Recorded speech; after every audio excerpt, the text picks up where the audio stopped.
Hello friends and welcome to a new video. Today I am starting the ultimate Twilight vlog. So I decided to just reread the whole series and I decided to just share my thoughts after reading every book as if I haven't read them before. That includes Life and Death and Midnight Sun and all of that. And the reason for this is that obviously it is the 20th anniversary of Twilight this year. They announced a bunch of special editions, which I'm obviously also getting. So I want to unbox them and fangirl over them in this vlog as well. We are now in the end of August, and I do believe the editions are coming in September, October. I can't recall right now, but we're definitely gonna get them. And then I also got the Lego house from Twilight, which I have already built. I built it like 2 months ago, and I did film some footage when I built that and had a good time, so I was planning to put it here in this vlog as well. And it becomes therefore, because of the 20th anniversary, me rereading the series, and because of the Twilight Lego, it becomes the ultimate Twilight vlog. Maybe we should rewatch the movies honestly in here as well. It's not that long since I rewatched them, but I will I don't have anything against watching them again, you know. The only thing that would be better right now is that if the Midnight Sun animation would be coming, because I know that is in development. If that came right now, it would have been perfect for this vlog. Also, a lot of people are conspiring that Stephanie Meyer will announce a new Twilight book because people think there will be news and people think it will be the next Twilight book, which a lot of people are theorizing will obviously be about Renesmee and Jacob. She said that she made Renesmee to be able to write more about them, and I'm not gonna hold back spoilers here because I assume everyone knows what happens in Twilight, but that the conflict with the Volturi was never really solved properly in the original books, so I assume that maybe the Renesmee and Jacob will take care of that. So what we are going to do now is obviously just talk about the books. I will put some footage of me building the Lego above me talking, but overall I am not a Lego builder. I had a good time with it. I did many mistakes and had to go back, but I didn't film it as a cool build, because I know I seen people build Lego and they edit it so they click actually the pieces together, and I did not have the effort to film the whole time I was building. I just filmed some progress stuff, and then I need to actually film the final product where I put it now. But I did obviously already read Twilight. I actually read this last year as well for my thesis, and I wrote about Twilight on my thesis, which is also I'm very much in the Twilight mode, and I feel like I've been in the Twilight mode since it was released 100 years ago. I am fully aware that Twilight is... A lot of people have written a lot of things about Twilight. I have learned this when I was doing my thesis, but also I did know it. There is a lot of criticism against this series, and I'm not denying that some of it is very much correct. Some of it can be discussed, and I'm not denying that it's not a perfect series. I am fully aware. I'm not idolizing Twilight, but I do love it. It is super trashy and super fun, and it brings me back to a different time of my life where I love books in a different way, and it makes me happy. And I'm fine with rereading Twilight. So what I actually did was last month I did actually listen to this on audio. I had never listened to it on audio in English before. I have listened to Norwegian many years ago, and it was really weird. But now I listen to it in English, and I have New Moon ready for me to listen now. There was a really long hold on that. And then when I finally could read it, because I was listening to other audiobooks, it was just always a hold on it.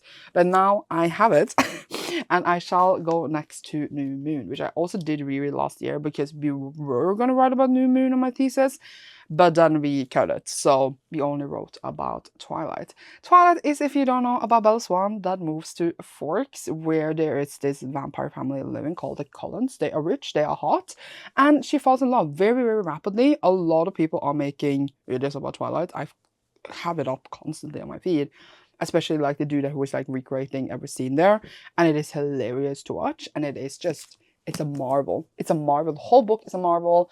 And it started a whole thread of paranormal fantasy and YA, and why it became very different because of Twilight. Twilight has done so much for the book industry in general. It is amazing to think about.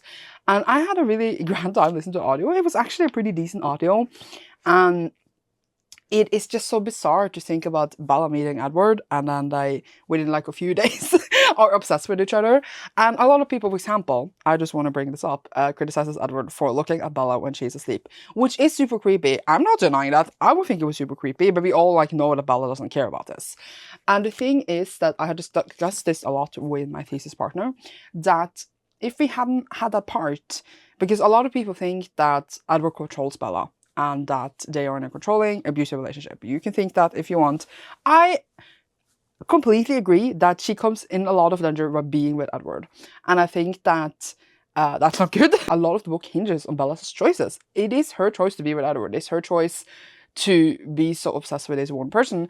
And the reason I think that we have like this whole like him looking at her when she's sleeping is that it shows that Edward is as obsessed with Bella as she is obsessed with him. If it only was her being obsessed with him, the balance, like the power balance in their relationship, I personally think would be off the charts. Then he would be in full control. With Edward going and looking at Bella when she's asleep, which again is super creepy, is to show that he has zero control around her. He is as obsessed with her as she's with him. And I think that that balances their relationship a bit out. That sounds very, very insane to say out loud. And it sounds like I'm defending him being a creepy. He is being creepy. And also, I have read Midnight Sun once and I didn't enjoy it that much because I think Edward was an arrogant ass. Now I find that I probably will find it more hilarious and I'm actually very excited. We also have the gender banter one, which is gonna be a ride. But overall, that is just my thoughts on it. They are both obsessed with each other. Their whole relationship is very intense, mates forever thingy. And to put it a bit perspective, I think that like a lot of recent books are like that, like Court of Thorns and Roses. They are very intense and like they would do everything for each other. And like I think like the intensity in the romance, it is similar in Twilight. And I think like a lot of people criticize the Twilight for a lot of things that a lot of romances are doing now. That is just my thoughts. But I'm not saying that any of those relationships necessarily are super healthy, but that is like Twilight did this just 20 years before everyone is doing it now. And it is honestly a ride. I think that there's just so many epic moments in it. Obviously, since I watched the movies many more times since I read the books, even though I have read the books an unhealthy amount of times, I think. The moments are like playing as a movie in my head when I'm reading the book. It plays out with Kristen Stewart and Rob Pattinson coming for me, honestly. And it was just so fun. I had such a good time with it. I was smiling and it is great. It is dramatic. It is great. I feel like a part of me should almost read Midnight Sun here because now I just read Twilight, right? And it's just like the same book with a turned perspective. But we are reading in publication order because that's what I like to do. And it was a blast. And I guess that is what I wanted to say right now. I also obviously don't like that Stephanie Meyer took a real native tribe and just made them into werewolves, which is... that's a whole different discussion, but it's not good. I know that's not good. And I'm fully aware that it's not good. And here I am still reading Twilight. Now I'm gonna start New Moon in a few days. And then this vlog will be up in like 2 months or something. So yay. Hello, hello. Now you can see my empty box set behind me. I have more editions of Twilight, which I thought I was gonna bring out like and show off. But we have finished New Moon, which... it's not that long since I read this either, because I read Twilight and New Moon last year for my thesis. So like for me, it wasn't like that long ago since I read it. But honestly, I'm just having more and more of a good time because it's really weird because when you read faves for a long time ago, you can kind of feel like, was it actually good? Or did I read it to say, did I read it and then maybe it was shit because I was just young? And it, you know, Twilight is in a way shit, yes, but I'm having like a blast. I'm having a blast with the characters and the drama. And obviously New Moon is when Edward breaks up with her, and it started like this recipe where like in the second book often the main couple broke up and then the main, usually the girl, gets another love interest. And this was a very common theme, I think, in general for YA paranormal in this time. And this is exactly what happens. We get Jacob and Bella. But I honestly, now that I like had to read this and really think on it, and there was a reason we scratched it for my thesis, is that Edward, Bella was never interested in Jacob, I think. And I feel like there's like a hint that yes, she does love him, but like he never stood a chance. She was always about Edward. And for me, it is a bit like insane that she would just forgive Edward just like that. But you know, such is life. And obviously here comes in all about the werewolves and the actual native tribe, which is obviously very, very bad, but sigh, big sigh. And also the fact that when she finds out there's werewolves and then she's like, oh my god, but they're killing people, then I can't be friends with him. I can't be friends with a killer. And then she's friends with vampires who literally kill people. even though they're trying to be good. But I'm like, hello, what if the werewolves were trying to be good too? What if they, you know, what if they couldn't control it? And then she still would blame them? Like, that is, for me, that is like, Bella, that is some two standards you got there. I love like the familiarity and like the warmth of the werewolves. Like, it's very much about temperature. They're like warm and heat and alive, while like the vampires are like cold, granite, stone, etc. But they were like, vampires are always or often in paranormal fantasy like the rich and classy one, while the werewolves are like, you know, like Jacob, it looks like in the movies, he lives like in the literal shed. I'm like, dude, why? So I don't know why, but like the werewolves are usually like poor, etc. And there's nothing to do with them being in a tribe. Like, that's normal. They always like live like weirdly out in the forest, etc. Is that because like they're closer to nature, like they are a natural thing, like animalistic thing in the world, while like vampires are usually, you know, about death, because like usually you have to die to be a vampire, or like in general. I mean, now I'm just reflecting here, but I just like how it's like such a typical like setup with like werewolves and vampires, and then like we have like the different myths, and that is one of the things I love generally when I read about vampires specifically, because I read more vampires than werewolves, is that you like are trying to figure out like what kind of myths have they used, and etc. And like what Twilight is, you know, everyone makes fun of them for being sparkly vampires, and they are indeed, but I still think it's fun. I think it's fun that they are so powerful, and I think it's fun here because obviously here the Volturi come in, and we have like this powerful family, and it's like it's more layers added to the story. Still don't think it makes sense that they recruit the food, so they take people on this like secret trip there and then they eat them. But I'm like, wouldn't people notice that every time people go there, people die? Because like people with social media and stuff these days would definitely post, oh my god, I'm being taken to a secret dungeon, and then you come there and you die, you know? But maybe they say like no phones or something. But I feel like also if you say no phones, people will be sus on you, you know? A new moon. When I was younger, I used to reread the last part. Like, I read the last part of this book so many times, and I only read that because I didn't love, like, I was always Team Edward, so I didn't love the middle. I thought it was like, it's a really long book, and I thought it was so boring. Like, I felt like nothing is happening, but listening to it now, it's hilarious, and I was not bored in the slightest.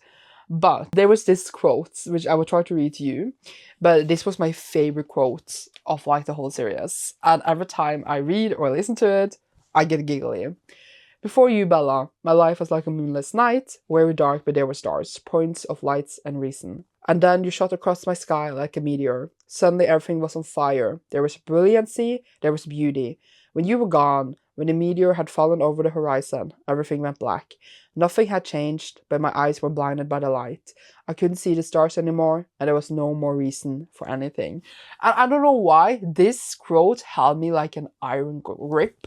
And you know, I always dreamt about being Bella, and honestly I still do. I just want a rich hot vampire to love me. New Moon is alright, it always used to be my least favorite, but I also think it's interesting, especially in the movies, that I haven't decided if we're going to watch here in this vlog or not. But like the first one is very like blue, it's very blue, but and like cold, while like obviously New Moon is much more like warmer in colors, which fits really well. So there was some brilliance in there, I'm just saying. I did also yesterday start Eclipse because I was cleaning my room, and then I had lots of time, and I already am 40% into this. So I don't know exactly where I am in the actual book, but it's a long while since I read Eclipse. I haven't checked since when, because Twilight, the first one, I reread, I think, when I was going to read Life and Death, and when I was going to read Midnight Sun. So that one, and I read it last year for my thesis, so that one I reread like 3 times up in the years. New Moon I did read last year. Eclipse, I have no clue. It might not even say. I'm gonna check. But I found out recently when I've been rewatching the 12 movies that Eclipse is my favorite movie. Oh, there's no date on it. There's no date on it. That means that it was before I started to track my reading. If I'm not incorrect. If I'm not on the wrong edition or something, because Goodreads and Storygraph and all that, they don't like to cooperate with me sometimes. And I started to track my reading in 2009. So that means I haven't read it before 2009. And we are in 2025. So I don't even know how many years this is, because math, 11 plus 5, like 15, 16 years? It cannot be that long, can it? 16 years since I read it? But when I'm listening to it now, it's like it hasn't been a moment. Like, it's like It's like I read it yesterday because I can remember everything. And that is either because I've been watching the movies obviously many more times since I read the books. And the movies are good adaptations, so like the story lives so well in my head, like it's playing. And like I feel like it's really taking up like a lot of like the details here. Obviously it can't bring everything in, but I think like the adaptation is pretty good so far. I'm like so surprised by it because like it's again so long since I read it. Apparently, I think I only read the clips twice. I read it once in Norwegian, once in English. And the same with Breaking Dawn. I read it once in Norwegian, once in English. That is now many years ago. I think I read Eclipse. That was my first ever English books, like full-length English book, because I couldn't wait for the translation. And that was the first time that happened to me. And I remember borrowing Eclipse from a friend. And I read it. I remember not even understanding everything. So when the actual Norwegian edition came out, I did read that like once. And then I remember borrowing also Breaking Dawn from my friend. And I didn't, again, understand, like, I understood probably like 80%, but not like everything. And then I did reread it again when it came in Norwegian.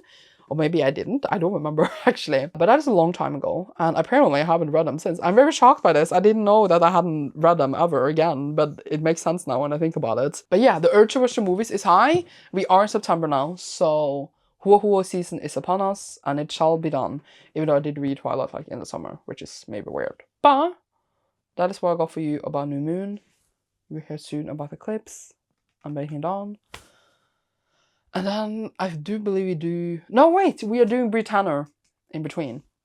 And I keep forgetting that exists. So we shall see you soon. Hello, hello! So let's start off by showing my editions of Twilight, which will be in between the book updates. I think I will start off with my first like editions.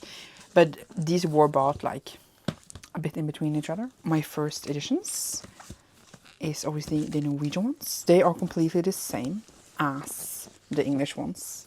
Just I have like the Norwegian heights. My Twilight edition is very yellow. But I owned them for many years. When I started to read them, I think Twilight and New Moon had come out. But not the latest two. And I was waiting so impatiently for them. And in Norwegian, Twilight is Evighetens kyss, which means eternal kiss, I would say. And it is completely the same. And obviously there's no like special features or anything on these. But this one is banged up. And I wonder like how many times I read it. This is not even like a first print. It's like the second print. And it was released in 2006. Which I think is fun. It's really weird to see the words in Norwegian. But obviously... I'm not going to throw them out or anything like that. And also, the Norwegian editions are actually out of print. You can't get them anymore because they stopped like being really popular. And this one, I read like the part when Edward comes back after leaving Bella many times. This is also a second print. I don't know why I'm like this. Actually, looking at the words and like the font, I get instant flashbacks to a different time. And then there's just like a quote in the back. This one is the quote from when Jasper is about to attack Bella when she has like the paper cut. And this is like of three things I was absolutely sure quote. And to mention the title, which is Under en ny måne, that means under a new moon. So it's not just ny måne, which would have been new moon. I don't know why they translated it like that. But I remember discussing it a lot of times with my friends of why they translated it in that way. Then we have Formørkelsen, which means eclipse. So this one is correct. Here is like the quote is like when she finds out that Edward had hidden away from her that Victoria was coming and they go to her mom. That is the quote there. But this one I had read, as I mentioned earlier. I don't remember. I don't know the order of these clips, but if I haven't mentioned it earlier, I read this first in English. I borrowed that from my friend. That was like the English paperback. So I was waiting for the translation and it was just so slow. This has to be the first print. I can't see it. It doesn't actually say. So does that mean it is the first print? 2009 this came out. They were translating them fast though. And then the last one is Vedagi, which is like at dawn more than breaking dawn. But like, it's still the same thing. And then this one I'd also read in English before. But then I still obviously, I bought this and I reread them instantly when I got them. To like make sure that I understood the full story. But yeah, again, I only read this once at least. Should be first print, hopefully. But yeah, beautiful. It says that the Breaking Dawn was actually 2008 and this was 2009. So they did use some time. The quote here is, I don't actually know when this is. This could be anything. Don't be afraid, we belong together. And then like they just take forever. So this could be any time in the book, honestly. That is it. And that is my set. This will I would keep forever, because like I'm not going to reread them ever in Norwegian, I think, but having these means a lot to me. So what other dishes should I show you next? I think I should show you my Norwegian paperbacks. These I bought because at the time I was going to buy every edition, all of them in English, all of them in Norwegian. And I don't need them in paperback, honestly. Like, I don't need these. But I don't know if I will get rid of them either, because it's a bit fun to have them. And the reason, when I got them, they were actually, I bought them at like a shop. Like, not in a bookstore, but you know, like a shop when like they have like a wall of like small books. I saw them here and I waited for them to come every month. They were very cheap. They were like 99 NOK, which today is cheap. And then this is a paperback set. There's nothing different about them more than that they are the paperback Norwegian sets that I never actually read in. I just like wanted to collect them. The books I regret not buying at the time is the like movie cover editions. That could have been Norwegian or English, honestly, at this point. I know I could probably get them, but I remember them having them in the store and I was planning to get them, but now they're like gone. And I would love to have the movie covers, because at this point that is very nostalgic to me. But yeah, I don't know like how thoroughly you want to see them, because it's literally like the same. But on the top it says like the number in the series, and I don't know why this is like so dusty or / fat. It was like the covers feels very like weird. Twilight Saga is sold close to 100 million copies the world over. That's what it says on the outside of all of them. But yeah, and then like in shop fashion we have like the like price on the outside, and this is not even like their actually publisher, which is really interesting to see. This is Gyldendal, which is one of the most popular Norwegian, like one of the biggest Norwegian publishers, but this is like bestseller forlaget, which is like bestseller publisher, which is like, I guess, to produce cheap paperbacks that people have in the shop. But it's very interesting. Why was this the choice for the paperback? They were so popular, they got their own cheap paperbacks. But yeah, now I have that set. And then I know like the libraries struggling to get them in, for example, in Norwegian, the first books. They don't like, at least in my town, they don't have them, because like the editions I have were so like ruined, and then they never managed to replace them, which is sad, like the newest ones. Then we have Bree Tanner, which I bought as once when it was released in English. I remember this had an English and Norwegian release date at the same time, probably because it's so short. This matches the hardcovers in Norwegian in height, etc.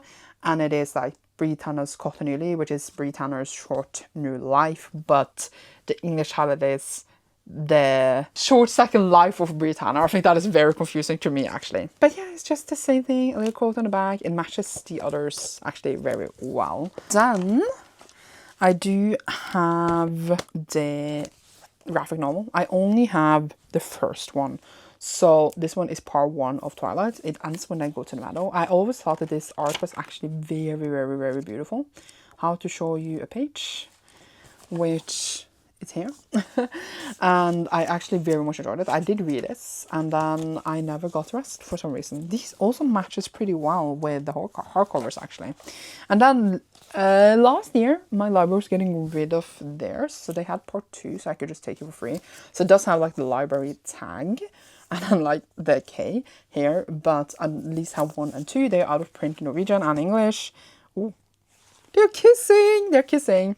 And then if you put them side by side, it's like a full picture of them lying together. But I don't have the new one, and that one is out of print, but life. So I clearly am a false fan, fake fan. And then I actually just saw like a news that it will come either new ones or like they will continue with a different artist for them. So we will get the rest. So then maybe there is a chance for me out there. Now for the special 10th anniversary edition. This is like one you can turn, and then it's upside down again. So that is Life and Death, which is the reimagined one where we have the gender bands, etc. This is really tall, and it doesn't match my other hardcovers, which is very annoying. It does have some sort of like end papers, but it doesn't have anything underneath. This is that one. It's not really that interesting. And then I also have the complete illustrated guide, which again, it doesn't matches in height of, I don't think it matches in height of any of the ones I have, which is very annoying. The illustrated guide was released, and it is literally what it is. It says a guide of like the different places, and there's like timelines, and it's about the cars, and it's about like the characters, and there's drawings and what the relationships they have and what ability they have. And then there's, yeah, it is very, I read it once and I'm gonna obviously read it again for this. I want to show you like the setup for a character, but I can't find a single one. Okay, we have Edward, right? And then this is like full name, when he was born, his relationships, etc. Like which like clan he belongs to. And then there's like pages upon pages about him, and then the quotes, and I'm showing you very badly, and then we go to ACEDEMY. So like it is literally a guide, as it says, and I think that it was very fun, and I'm actually low-key excited to read it again now. And then we have Midnight Sun, which is the newest one. It actually looks very, very new. It is super, super tall, but it does match Life and Death. I don't know why. I think it's this like the, yeah, this is the US editions. I don't know what's wrong, because the other ones is my US editions out well. Or maybe. So I don't get it. Why like they suddenly are so much taller. It's super, super annoying. But this is obviously Twilight from adverse perspective, not gender bands, but adverse perspective. I have obviously read it once, and I'm reading again for this vlog. So it's nothing special actually. It's just that, and then I'm thinking it back. I don't know if they ever translated this into Norwegian either. Click it back. And kind of boring, but obviously there was no doubt that I was getting it. And then, to show off this properly, this is the box set. And I remember I wished it so much for Christmas, and then we opened all our Christmas presents, and then it wasn't there, and I was so sad. And then it came out in the end as a surprise. It has like the art of all of the books on the sides, and this is my hardcover set. Oh, this is just a prize, so I guess Breaking Dawn is there. This was a bit difficult with one hand. Let's see if this is easier. So it looks like this. I'm struggling hard. And then it's just the normal US hardbacks. The thing that you also got in this is an empty box, but you also got these cards of like all the covers that I haven't hung up on my art wall for some reason, because at the time I didn't have an art wall. But it's all of the covers that I should hang up honestly right now. And then there's the quotes on the back. I kept them in that box for years, so I might as well go and get a use of them now. And then it's just the books, which is again nothing special about it. It seems to be almost, it's like the same quotes on the back of these of the Norwegian ones.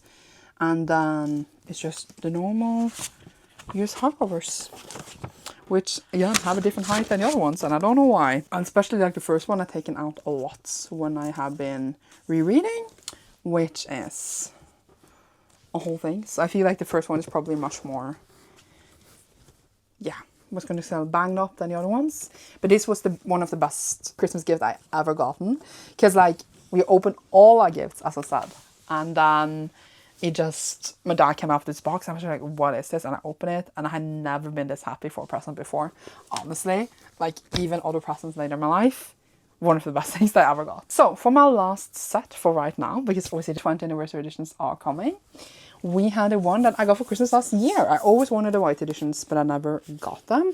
And I was, for example, planning to buy them all in paperback, like the normal, like Twilight UK paperbacks. And I owned one for a while, which was like a used one, which was really ugly, but I have it still in my closet, but I am going to get rid of it because I had like the paperbacks in Norwegian as well, but I never got that. But here is the Twilight set, which is the white editions. These does not have the red spot edges, but it was possible to get them. I wished for this for Christmas, because also they first made these obviously only of the first ones, but now I also have Midnight Sun, which has been added. They should have added Life and Death as well, honestly. But let's see. I'm opening the box set and you can see it. Woo! All of them fell. But look at the back. You have all of the covers. And I got this for Christmas like less than a year ago as we're filming this. So I haven't owned it long. Why are they in the order they are in? No idea. But here is my only edition of Short Second Life of Brie Tanner in English. Again, I don't have the spread edges, but I do think the white is very, very pretty. And then we have Midnight Sun. So it's basically just like the cover where they only have this. They don't have the title on or anything. But I really, really like these. And they are at least like a bit different than just like if I had the normal paperbacks, I would rather have these. I'm actually very happy when I look at them. Especially they are so new and nice as well. Like, they're great. But I do wish I had the red spread once, but then I wouldn't have Breaking like Midnight Sun in the set as well. So if she ever writes a new book with Vanessa May Jacob, will that also be in the set? So then I won't be able to have it alone. But here is the last one. I do believe you can get them separately out of this box as well. Look, it's a damage in the corner. But yeah, that was all of my Twilight editions as of right now. We are obviously going to show off when I get the 20th anniversary editions, which I'm very excited for, which are super different and then super pretty, especially the hardcovers with like sprayed edges and everything, where they're like really taking in the trends of like now. And then we are hoping for another announcement of another book in the series. Yay! Hello, now I have finished more things. So I took so many notes and then I just procrastinated updating. But we have so many things to finish. We finished Eclipse, which obviously I was in the middle of last time we spoke about the books, at least, of me reading the books. Eclipse is actually my favorite Twilight movie. I don't know if I already said this, but it is. And I think that it has just so many fun parts and battles and different elements that are really, really cool. Most of Eclipse is about Edward wanting to get married and Bella trying to decide if like she would just let Carla do it after graduation or not. And then obviously the army comes to take her. I don't really need to talk that much about the plot. I assume that most people who will watch this already know what happens in Twilight because I am spoiling the whole thing. I thought it was interesting because I totally forgotten this, but Jacob mentions in the book that the reason I think for the title for this is that Jacob is the sun and he can find against the eclipse, which is Edward that stands in front of the sun, and that is why the book is called Eclipse, because it is, you know, very much about Bella trying to choose between Jacob and Edward. But I honestly, as I mentioned before, I never think that she actually, a part of me never thinks that she actually considered Jacob, even though she does imagine a life they could have together when they do kiss in this one after she needs to ask them to kiss so that Jacob doesn't go off and die, and it's very dramatic and fun. I also think it's very interesting, and I totally forgotten about this, is that in the end of the book, Edward does give in to Bella because like obviously they were like compromising a lot and she wanted sex and wanted to turn into a vampire and he wanted marriage, and she tells him like, oh, I will let you go, pay me to go to college, I'll let you buy me a car if you have sex, etc., right? And then he says they need to get married before, and then all the way in the end Bella lets Alice do her wedding and like everyone is happy, and then Edward's like, I see that you make everyone happy. And I do know that they mention it in the end of Eclipse. They do have a tiny conversation about this, but then Bella says something I think in the movie about like, oh, it's never about between you and Jacob, it's always about who I was meant to be and I'm choosing this life or something. But the thing is that he actually gives into her in the end. So in the end of Eclipse, he starts like kissing her and is like, we can have sex right now and I will like literally go and we can turn you like this afternoon. You don't need to actually get married, because he gives into her a lot. Like he always gives her what she wants in the end because he loves her. And I feel like, again, a lot of people talk about, you know, the unevenness in their relationship, and I'm not saying that maybe there probably is, because he is, you know, super strong and all that, but like still, when Bella makes up her mind, he does give in to her. And I thought that was a very interesting thing that has been completely cut, for example, from the movies, and I had forgotten it happened.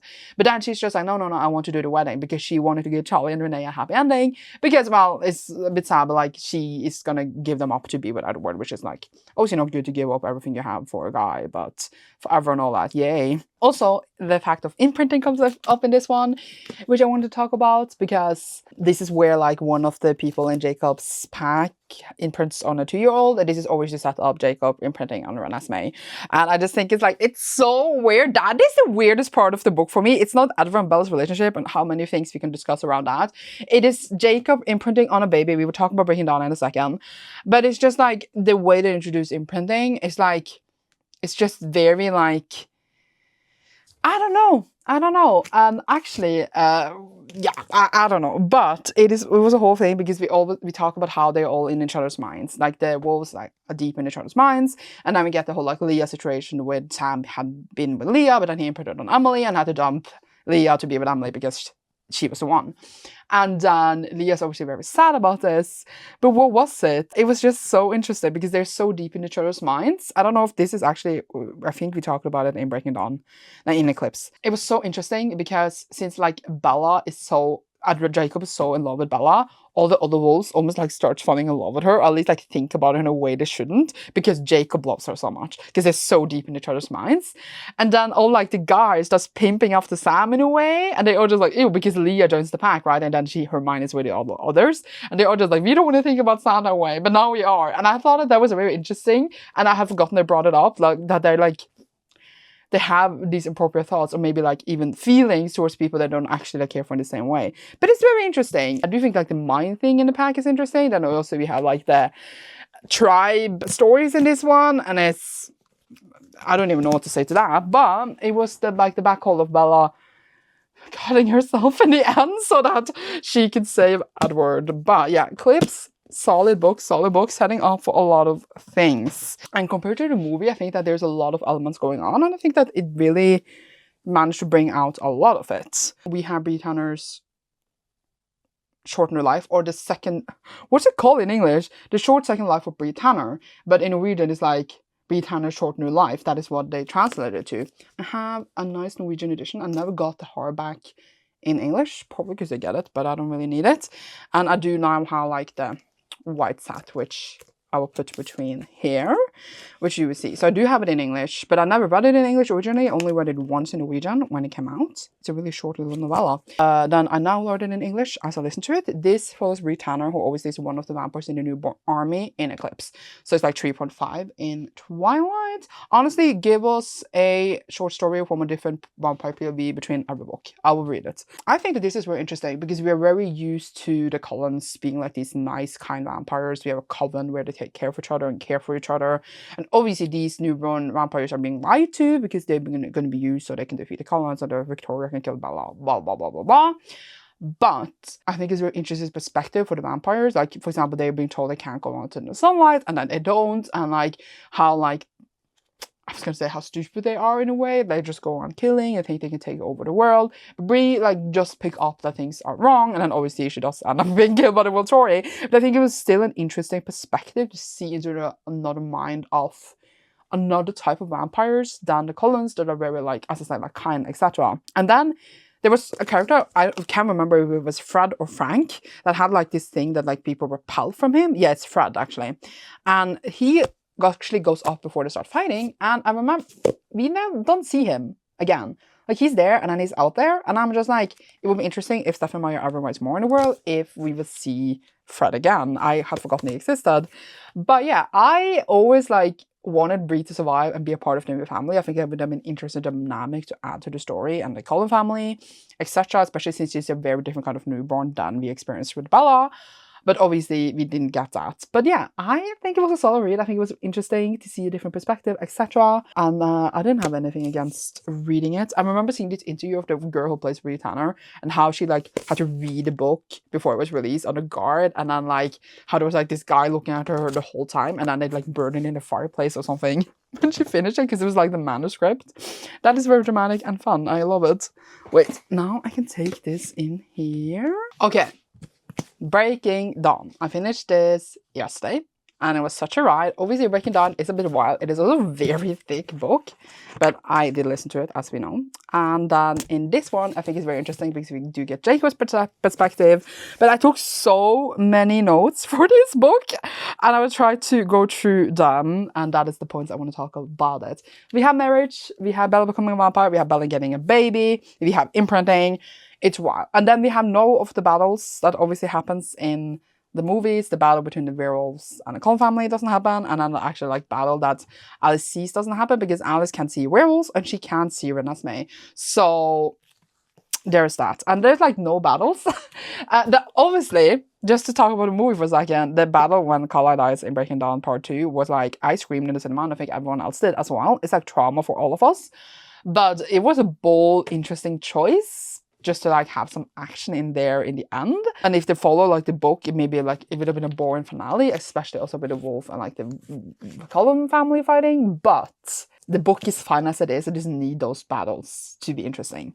So we start off with, I don't even understand the first line of my notes, but it's so funny because when they're on the honeymoon and Bella wakes up after her first orgasm and she's just like, I'm gonna be human for a while because she doesn't want to be a vampire at once, because then she thinks she will only thirst for blood, and then like she won't be had sex in a long while.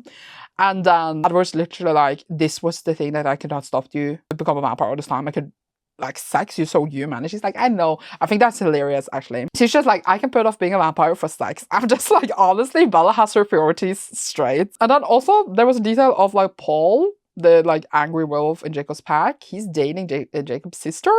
And he imprinted on her, I believe, as well. I think her name is Rachel. And I thought that was an interesting like detail because like there's many wolves that suddenly imprint on people. And then I was just like, oh, it's super weird. But then they do mention in the book like maybe it's not as weird as we thought it was. This was the best part of the book. The next part was one of the best parts of the book. It is when Jacob, we follow his POV, and like Edward and Bella's home, and he sees that Bella's pregnant, and then Edward's like, let's talk outside. And then in the movie, Edward just says to Jacob, can you please talk to her and try to not make her do this? She's gonna die. In the book, Edward says to Jacob, like, I have forgotten this because obviously I only read it a long time ago, that he can have a baby with Bella. And I was like, what? What? Because Edward's just like, if she wants a baby, I will get her a baby. She can have a normal baby, but not this baby that's killing her, right? Because they all think that she's gonna die. And Jacob is just like, oh my god, is he suggesting what I think he's suggesting? And then for a moment he thinks about having sex with Bella. And then Edward is standing right there and read her thoughts. But like, this shows that Edward will literally do anything for Bella to make her happy, which is one thing. But I was just like, it's hilarious that he's just like, Jacob, you can have a baby with her if she... Yeah. And then when Jacob goes to talk to Bella, she actually understands what Edward had asked of him. And he was just like...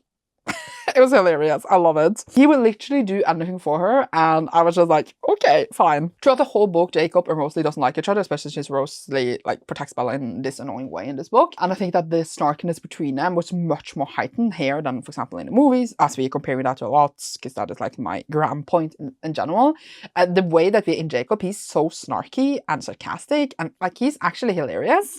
And like, yes, he is like that in the movie as well, but it was just so much more prominent here, and I enjoyed that so much. I also think it was very sweet when they were thinking they lost their homes after like when they're protecting now the Cullen family, and Esme is just like, here's clothes, here's food, etc. I thought that was really sweet. But I was also dying at this point because nothing was really happening. Like all of Jacob's POV, I don't know how much it is of the book, but like the only thing he does is like go in, look at Bella that is sick, maybe sleeps, and then like runs a perimeter, and then like it's like that for hundreds and hundreds of pages, I feel like. So like, while I am entertained and I love like how we expand the lore in a way, nothing is really happening. And then I thought it was really interesting because Alice is avoiding Bella a lot. She has a headache when she's near Bella because of she can't see anything, and then she avoids Bella where she usually was close on her side, and I thought that was really like nothing that was that prominent, I know, in the movies. It was just interesting. And then she hangs with Jacob because like then she is like totally like silent, and she just hangs with him. And I think that we could have a good Alice and Jacob scene in a movie, but here we are. And Seth loves the vampires, and I love that. And then there's a whole thing about like imprinting and different theories about imprinting. Some think it's just because like they're meant to be, but other things that you imprint on the one that is most likely to get you more like to expand the pack, like best genetic thing that you can have. And then Leah says that as Bella's dying, she says she understands a bit of Bella's choice, and Jacob's like, what? Because Leah apparently can't get children, and that's why like she thinks, I don't like this kind of conversation the way it went, but it was very like, she was super depressed about like she couldn't have children, and she doesn't know it's because she's a werewolf or she would not be able to have children anyway.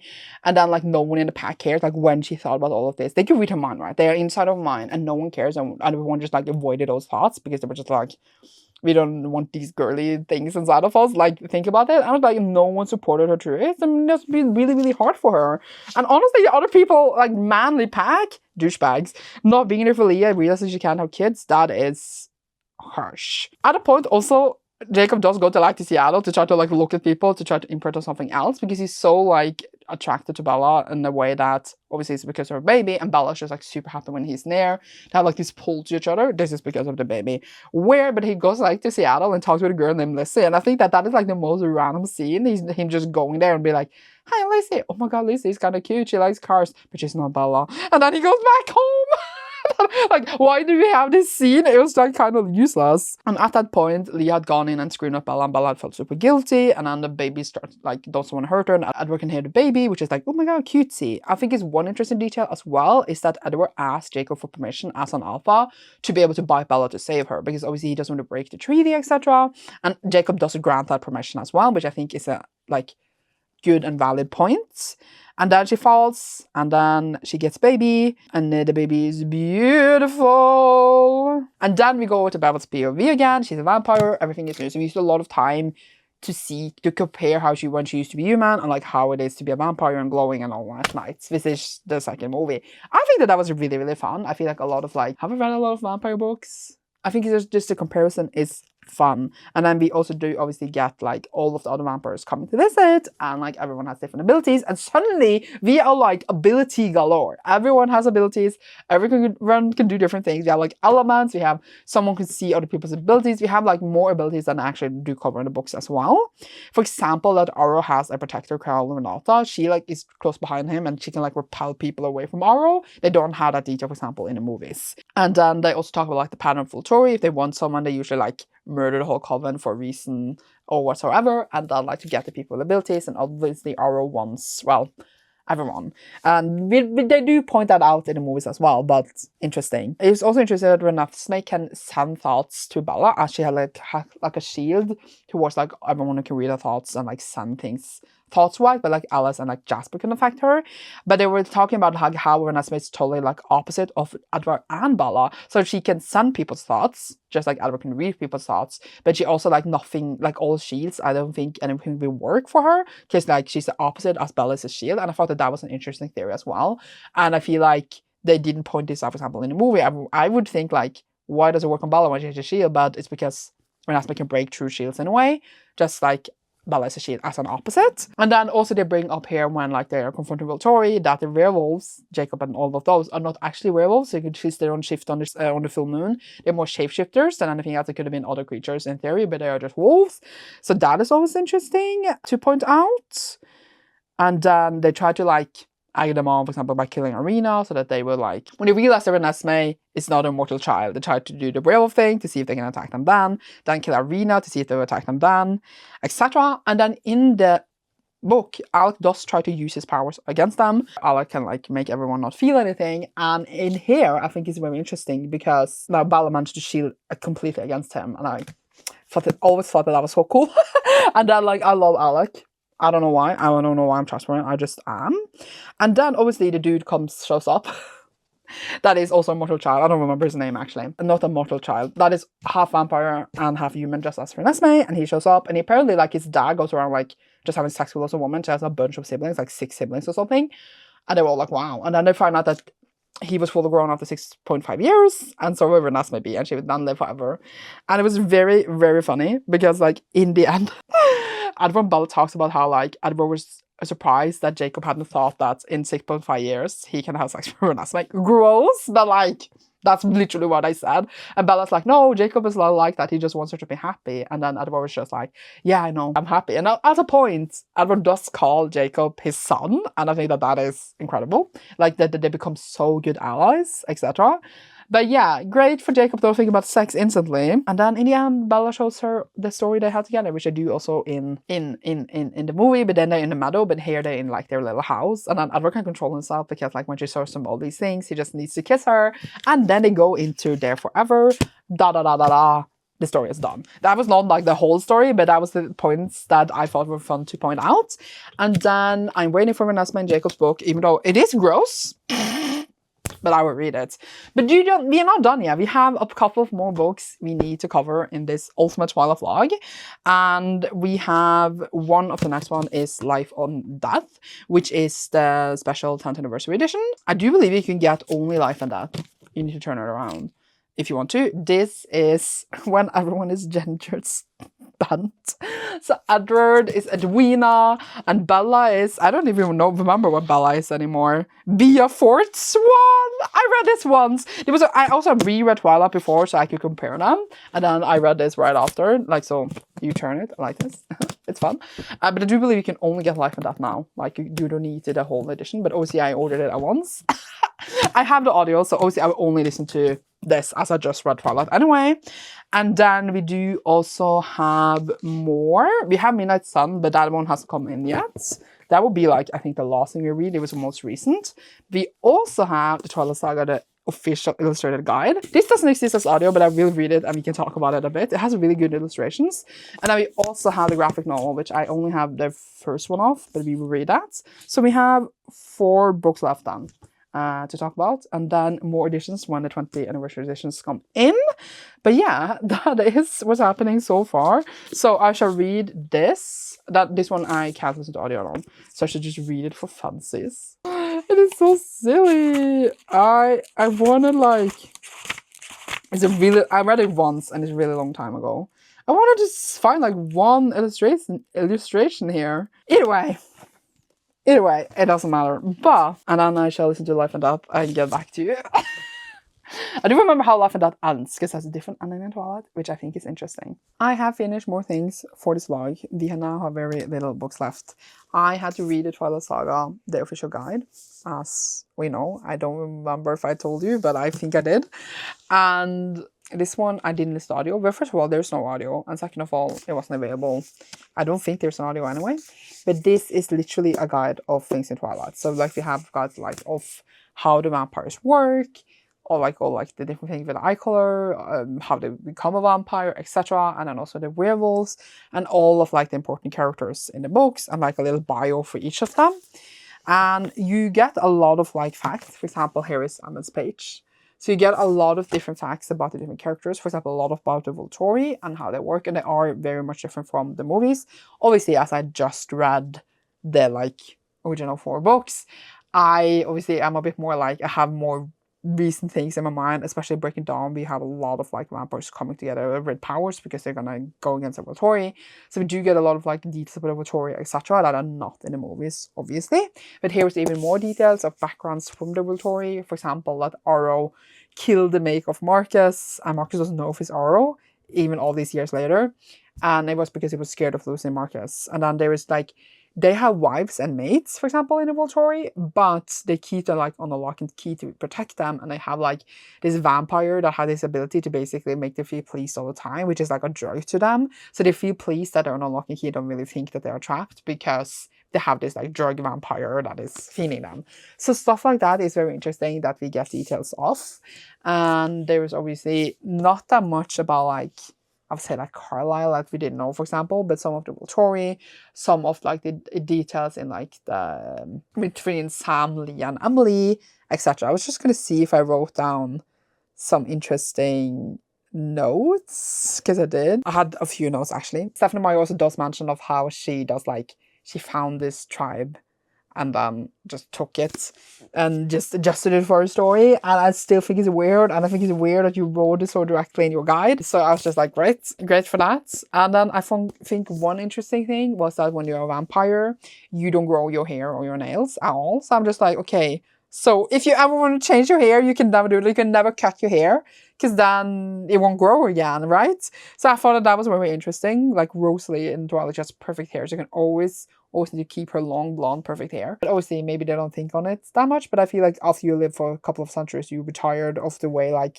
maybe your hair is, and maybe you want to cut it. But well, I guess you need to be happy with the way you cut it, okay? So if you're gonna plan to be a vampire, then you should grow everything exactly the way you want it to be when you become one. It was really interesting because in New Moon, as you maybe or maybe not know, we have this vampire that takes with her tourists, etc. to the Volturi. They don't go out to hunt, they get food brought to them, aka people. And I always thought it was really weird that like they could just bring people there and that people would know, because I thought it was like random tourists in Volterra that was just chosen out to go down there as a guide. And I'm like, okay, but people would notice if all of these guys ended up and disappeared. But apparently she goes all over the world in this jet, and then she has like this thing that people can say no to her. That is her ability. Heidi is his ability. And then he says a no to her, and she says like job opportunity, free holiday, etc. is really like exclusive, and then it's like secret anyway. So that is how they do it. I still think it's a bit like, especially in our world with phones and tracking, etc. It doesn't seem that possible, but obviously this is a fantasy world, so there's that. And then there's also, because people talk a lot on like TikTok and stuff, not that I'm TikTok, but on Reels, I guess, that is also posted on TikTok, about like how the timeline in Twilight is very like short. And you can definitely see that because we do have like a timeline actually in the book of like all the events, and I do think it's very interesting to see like how short it actually is. There's also chapter for chapter summary of like all the books in every chapter, what like are the highlights of the book. So if you ever don't remember where something happens in a chapter, you can use this to go and check. And I should have remembered this when I was writing my master thesis, because I reread all of the books and I had to go back and check my notes. But this was so much easier because chapter for chapter you can see what's happening. The least interesting chapters for this, for me, is that there's a whole like section about the cars they have and like why they have them. And I'm like, I don't care about cars. But it's really cool that she really thinks this through a lot, and she used her brother for help. And then there's also playlists. And I know a lot of people maybe love them, but I don't care about playlists as much because I don't listen to anything but BTS anyway.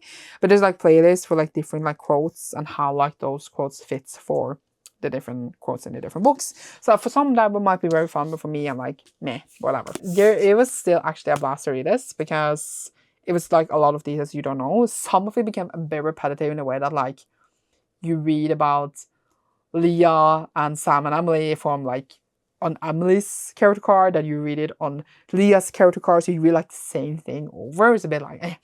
But the character cards and like their like backstory was the most interesting part. We also do have Stephanie like an interview with her in the beginning, which was like fine, whatever. And then the rest were just fine. But it was a ride and it was fun to read it again. And then I did also finish Life and Death, which is obviously everyone gender bent. Then we have Edward being a woman and Bella being a man. And then all of the other characters are also gender bent. So all the Cullens have been gender bent, all their friends at school, etc. Which is a bit funny because there are different dynamics, definitely.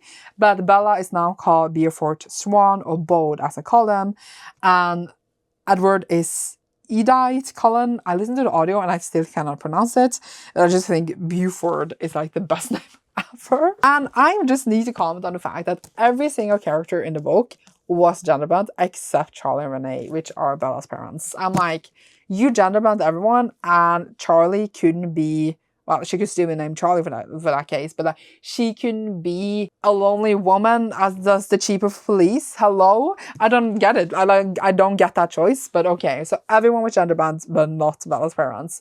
Actually, this was a ride. The first time I read it, this is one of the reasons I read the first book, especially so many times, because I remember I reread the first one, the normal one on this side, and then I did read this after to like, so I would be able to compare them better. And some of it is word for word Twilight, like it is literally copy paste, not anything new, literally word for word Twilight, but until you get to the ending. And as we've been talking spoiler for this whole thing, I'm not gonna like keep anything back. If you don't want to be spoiled, then goodbye. But what happens here in the end is that when Bella or Beaufort is attacked by James, her name is not James here. She has changed her name. Like the James is not James. James is now a woman. But I don't remember it. I remember the name. But at that point, Edward or Edith or whatever she's called, they're too late to save Beaufort. So Beaufort becomes a vampire from that place. So that means that obviously they never get married. Renesmee never gets born. All that stuff. And then we actually have, like, for example, like Charlie and Nay having to go to Beaufort's funeral because they need to think that she's dead, or he's dead, sorry. And then etc, etc, etc. And then she becomes like, he becomes a vampire super early. They like have like a little like even conversation with the wolves, etc. They're like, you guys broke the treaty, and they're like, oh no, we actually didn't break the treaty. It was actually James that changed her, etc. It's a completely different ending, and I do believe that it took, I don't know, fans a bit like out of their beds. And I remember I reacted being like, what? This is not how Twilight goes. But I do think it's very, very fun that she wanted to do a little change, that like, while it is the same book, she wanted to do something different, and that the story would have been different with the genders. It is, I don't know, it is very interesting, I think, like, with the gender band and how like gender rules a lot in the world, and you can see that in a different way when you change it around. Is it necessary story? Is it like a story that it needs to exist? No. Obviously it is a money thing, but it is still fun. For me, who loves Twilight, who loves to just like want to consume anything Twilight, I had a blast with it. I honestly thought it was so much fun. I don't think the first time I appreciate it as much. I also remember I was reading it obviously with my eyeballs. I just thought it was really interesting, like just like a different dynamic of Beaufort becoming a vampire early, etc. But there's more that could be said of like how like now girls are throwing themselves over Beaufort instead of like guys are throwing themselves over Bella. Like it is obviously different things like that, but still I blast in my mind. And now obviously the next and almost last, because I do have the comic that we were shown, that I showed you, I mean, and we do have Midnight Sun. Midnight Sun is just Twilight once again, but from Edward's POV. First time I read that, I didn't like love it. I was very much like actually not having that great of a time, because I thought that Edward was obnoxious and rude, but hopefully this time I will feel differently and really love it. And because now I love this one much more than the first time as well. I feel like I appreciate Twilight much more now, and I'm not scared to love it the same way. And then I will read a comic before that, and then those will be the last 2 that I need to read. And then now the special editions of Twilight are actually coming out in 2 days, but I know I won't have them until like in 12 days ish. So then we will show them off, and then we can finish this vlog. Yay! Hello. So I just finished part 1 and part 2 of the Twilight graphic novel. As we know, I don't have New Moon. Now in Norwegian, which was really weird because I had to read like them in Norwegian. And it's the same person who did the art for a lot of the art for the illustrated guide, if I'm not incorrect. And I only, as I said before, only read the first part of it, and now read the second part of it as well. Wish I had New Moon, honestly.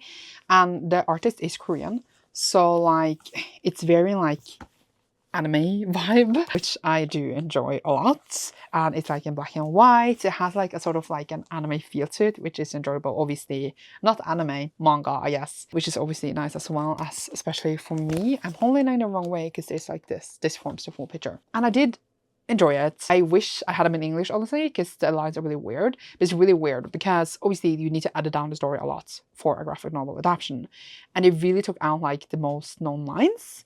And it's really weird for me because when was this released? Wait, I'm gonna check. So this is 2010? Yes, 2010. So the first movie is 2008, right? So a lot of the most known lines were from the movie.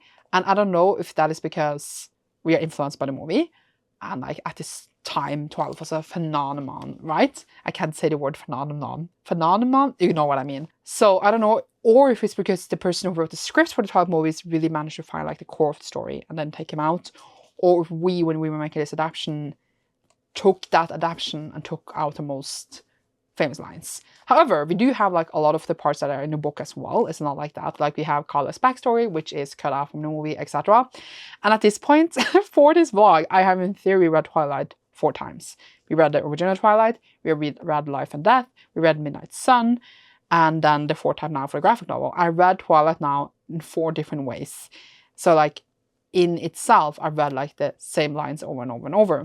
But here, like the most like a lot of the dialogue is very movie dialogue. The only thing that's very different and that I notice is that the setting is different, because like a lot of the conversations in the movie, for some reason, we are just out in the forest randomly and have conversations in the rain in the forest. And I'm like, how did we get here? Why are we having this conversation here? It doesn't really make sense. It's a lot of like spinning with the camera in the forest. Example, like when Bella tells Edward that she knows he's a vampire, and then he just like grabs her and then they run out into the sunlight, right? But in the book, we have like a conversation in the car, and then we plan to go out, etc., to see him in the sun. So it's very different there, and we keep that, like we keep more loyal to the books in that regard. But like all the lines, etc., like the dialogue we have, because obviously a lot is cut, is very much the movie dialogue, and I just think that is so interesting. But I don't know if my main brain is messing with me, because again, this is the 4th time I'm reading Twilight in a very short amount of time. So I don't know if it's because like I have picked out those lines as the most important ones, not the most important, but most known ones, I guess, because of the movie, or if I'm just like, I don't know, filtering them very like thoroughly. But I could read them exactly as they are in English, as I read them in Norwegian here, which was funny. And I'm still not done with Midnight Sun, but Updates is coming on that soon. I am like over halfway, so I will finish that within the next few days. But it was a ride. I enjoyed the art. I think it was fun adaptation. I didn't mention it before. I saw like an article where like Stephanie Meyer said that the rest is coming, and I'm like, how are you gonna draw the bird?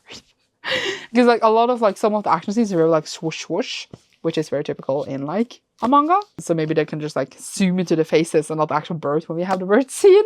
And then I hope that if we actually get more of the graphic novels, they will reprint them, because obviously now they're out of print, it's hard to get hold of them, so I can actually get a hold of New Moon. Or if they do, I know there's a bind-up of these, but I saw that someone is selling that for $200+ on Amazon, and I'm like, I'm not paying that. Wish I could read New Moon, and hopefully they will reprint them so I can get the rest, etc. when they come out. That was the next update. I think it was just interesting to see like me literally like translating as we go for like the lines, and obviously the lines are the same, but the scenes are more book loyal than movie loyal, but it's movie loyal to the lines, but at the same time the movies are made out from the book, so maybe we're just book loyal in that regard. It's just very interesting because obviously a graphic novel adaptation is visual as well as movie, but also you're reading it, so it's just an interesting comparison, I think. I talked about the movies a lot in this vlog, but it's fine. Now I'm gonna go and read something else. See you later. I was uploading my other vlog and I gotten in this, and obviously as this is the Twilight vlog, you know that this is Twilight. This is one that I got very cheap, but not on purpose, and then it actually arrived. So there was something bug on the price on its site, but as you can see, it's one of the 20 anniversary editions of Twilight, and I'm super excited to have it, and obviously it fits in for this. I'm buying the others in the weekend, and today is Wednesday, so on Saturday I'm buying them. We are opening this up because obviously I'm going to keep it anyway. And then it's just gorgeous. I know because I've seen it around. Look at it. Eee! Twilight again, another ending. No matter how perfect the day is, it always ends. This is what I always deserved, honestly. Because like the original covers are iconic, but they are not, like they are newer. And I do believe you can flip these, and yes! So if you flip the edges, you get their face. Well, you can't see it that well right now. There. Oh no, you can't see because of the light. Wait, if I turn off my light. If I turn off my light, can you see it better? Oh, look! It's Edward! It's Edward! And then if you do the other side, you get Bella. Ah, and then you can write in this book belongs to. It is such a stunning edition. Also, when you have it open, you can see each of the faces looking at you on each side. And it's like it's decorations, it's like chapter headings, pages are a bit thicker. Obviously, for this vlog, I literally read Twilight in different versions. I have finished Midnight Sun, which I will talk about, not right now because I'm about to go to bed, but I wanted to unbox it right now. But we need to talk about Midnight Sun. I did finish it like yesterday, so that's why, and then I procrastinated updating. But we are soon done with this vlog. Oh my god, the opening page. I didn't even show you that. Look at it. Look at it. Oh. I am very happy. It is so cool. Dang it. And I can't not even tell you how cheap I got this because there was something wrong with the price on the side, which is not my fault, but it is incredible. So I'm happy, and we will look at the other editions later. I have a package here, and I'm like 300% sure it is one of the 12 books, which I have failed to buy because I could have gotten it discounted, but here it is. If it's not that, then we are going to pretend this clip didn't happen. It is. It is. Oh, okay. So this Twilight, we are being, what's it called? Throwing back to the original cover, but it says 20th anniversary edition, and it has sprayed edges. So the lion fell in love with the lamb, which we love to see. It is so cute. And this is like a big floppy paperback because it's not like UK paperback. This is, wait, it's just a UK on the back. That is so fascinating. Why did they make big paperback out of these? That was my phone. Does this match other UK paperbacks? I'm like 100% sure not. It doesn't. So they just made a tall paperback for the anniversary. Because this says UK on the back. That's so interesting. I thought I ordered the US one. But yeah, it says, it is anniversary edition of the classic novel featuring design, stained edges, and full color art on the inside. Oh my god. Here he is. And then on the other side then, here they are. Here they are. Wow. Love it. Love to have yet another edition of Twilight. It's what I deserve. I love this. I could have gotten this discounted because I have ordered somewhere else, but for some reason I thought that I forgot that I had ordered this somewhere else, okay? But we are going out now in like 10 minutes to go and buy the box sets that I will then get discounted of the last ones. Before that, I thought that we could actually talk about New Moon. No, not New Moon. What do you think about New Moon? We could actually talk about Midnight Sun. Midnight Sun is a book that I struggled with a bit the first time I read it. I thought that Edward was kind of an asshat to read about. But, and I really can't look at this cover, But since today's I finished it, I had a blast, honestly. I think it's very interesting to be in Edward's head because obviously he reads minds of other people, so we get much more depth in the perspective of everyone. And especially since we don't see much of the Cullens as Bella, we see much more of them here. For example, like Rosie is like cannot tolerate Bella. It's much more intense here than in like we know she doesn't like her already, but like it's so much more intense here, and how like it really like breaks off the family more than you actually see, I think. And I think it's interesting that obviously he can't read Bella's mind, and then Charlie's mind is really hard to read. It's very like obscured and like muffled, and he can like just pick up like some pieces, which is very interesting. And then Renee is the opposite, so she shouts out her thoughts, and like people like are like drawn to her to like help her. So like Bella and is like in the middle, but like she obviously is completely shielded. So I think that is interesting. And I think it's really interesting that Bella does a lot of good, and that is why Edward loves her. One of the reasons, like she like changed her locker so like two people could be together that wanted to be together, etc. She's just a lot of kindness to others that she doesn't actually bring up in her own book because probably she doesn't think much of it. And I think it's so interesting like how much she actually like took her from mother, etc. And Edward is just like, this is a very interesting role she's in, etc., etc. And it has a pomegranate on the cover because he thinks that he's basically Hades taking Bella to his underworld, and that she's Persephone. And this is like Persephone's pomegranates that I can't say the name of. So I don't know, but obviously I read this before, but I can remember that is why it was a pomegranate on the cover. So I just thought that was interesting. And he always thinks so badly of himself that he's like terrible and gross and scary, and like he goes to her and he's like, I'm so scary, and then she literally does not ever think that he's actually scary. And it's so funny that he thinks he's so scary and then he's not, and I think that's hilarious. Also, the people who almost attacks Bella when she is not in La Push but in Los Angeles, is that what it's called? Because it's in Los Angeles somewhere else. Port Angeles, there we go. He actually makes sure that they get justice. He tells his father, etc., like Carlisle, and Carlisle goes out and makes sure that he is arrested because he was a serial rapist. So I think that was interesting, and I think that they obviously didn't add, and that Bella doesn't know in the books, etc. And then we had Emmett and Edward bring out hunting, and then they're like role playing in a way. Like Emmett is like, come on, pretend, because then at this point Edward hadn't talked to Bella that much. And then Emmett is just like, pretend I'm her. And then he like keeps like pretending he's Bella. And then Edward's like, please stop. And it was just hilarious. I love their relationship as brothers. And I love that he's always just like, Rose is obnoxious, but Alicia gave me Emmett, which is hilarious. One also very interesting thing is that when they're in the baseball field and James and the others show up, and then obviously like Bella is there as a human, and then you are maybe a bit like, why can't he sense that she's human? But what is really interesting is that Jasper uses his ability in a defensive way that Edward's never seen before.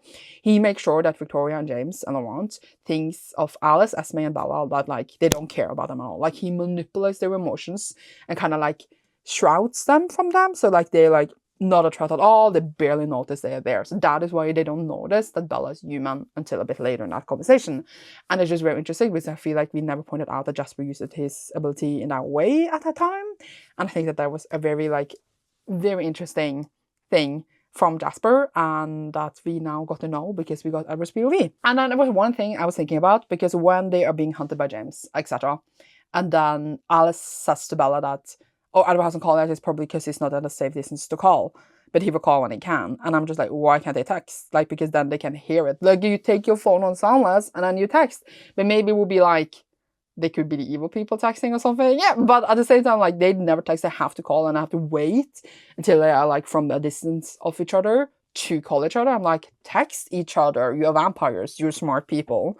So I just thought that was really weird. And then one last thing that I thought was interesting is that in the end of the book, when Bella has been hurt by James, etc., Edward has at that point already decided to leave her. Like, it's not like that comes randomly out. When Jasper reacts to the paper cut in New Moon, like he had already decided, he's just like, I need to leave her, I need to give her a chance of a normal human life because I'm bringing her to my underworld. Like he had already decided that there, he just needed to find the strength to do it because he loves her so much. It's really hard for him to leave her.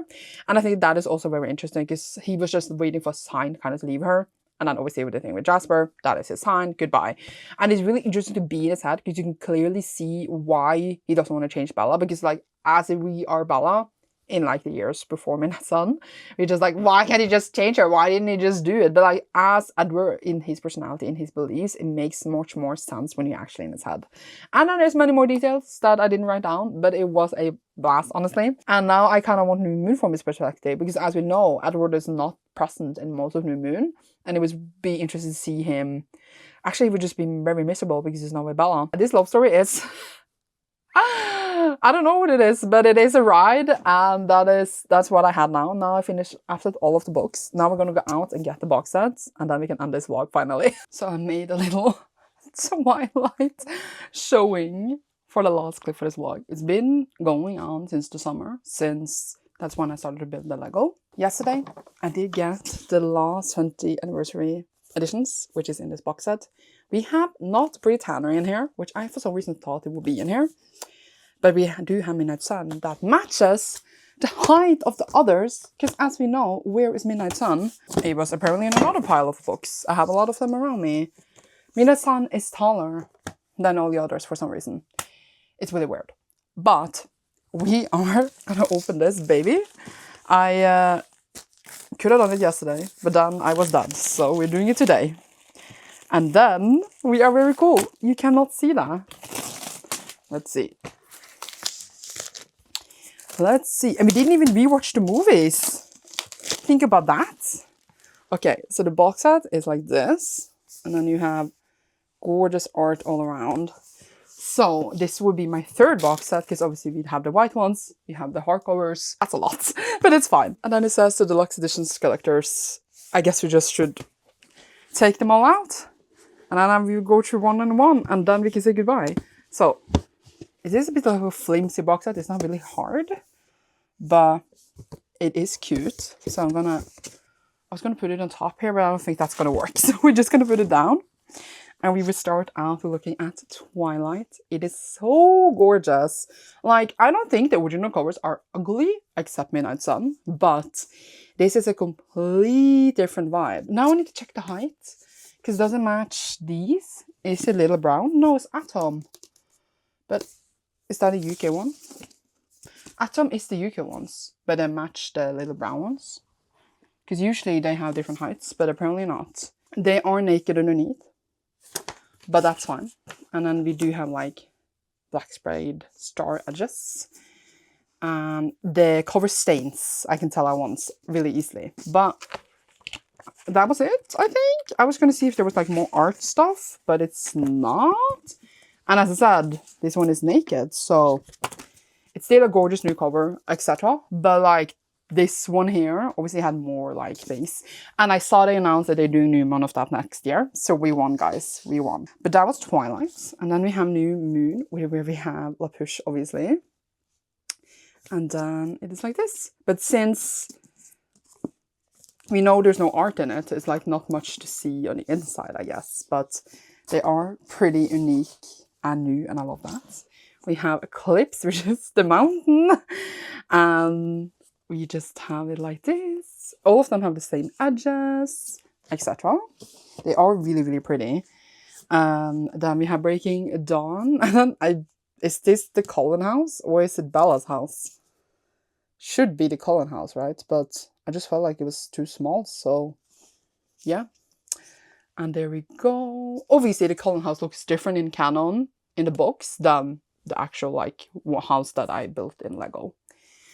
But nice. And then last but not least, we have Midnight Sun, which is a beast. Now thinking if Stephanie Meyer ever adds to the series, will they publish them matching the old ones? They should. I don't know what happened with Midnight Sun and the height there, which it annoys me to the death.